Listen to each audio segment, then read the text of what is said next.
ఏమైందో తెలుసా? యేసయ్య సిలువలో ప్రాణం అర్పించిన సమయంలో ఫిజికల్ గా ఎలా ఉన్నాడు?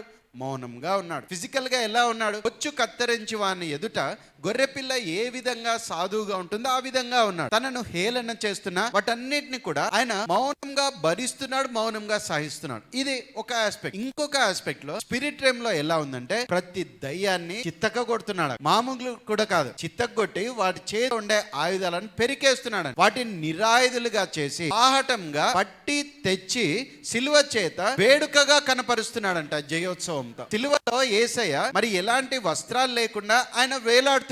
It is in the physical realm. కానీ లిటరల్ గా స్పిరిట్ రెల్మ్ లో ఏమవుతుందంటే అపవాది యొక్క శక్తులు, అధికారులు, ప్రధానులను పిలువబడేటువంటి దురాత్మల సమూహాలు ఏవైతే ఉన్నాయో వాటి యొక్క మూతి పళ్ళను రాలగొడుతున్నాడు. వాటిని నిరాయుధులుగా చేస్తున్నాడు, ఆయుధాలు పెరికేస్తున్నాడు, వాటిని బాహటంగా పట్టి తెస్తున్నాడు, వాటిని వస్త్రహీనులుగా చేస్తున్నాడు, ఓపెన్ గా ఊరేగిస్తున్నాడు.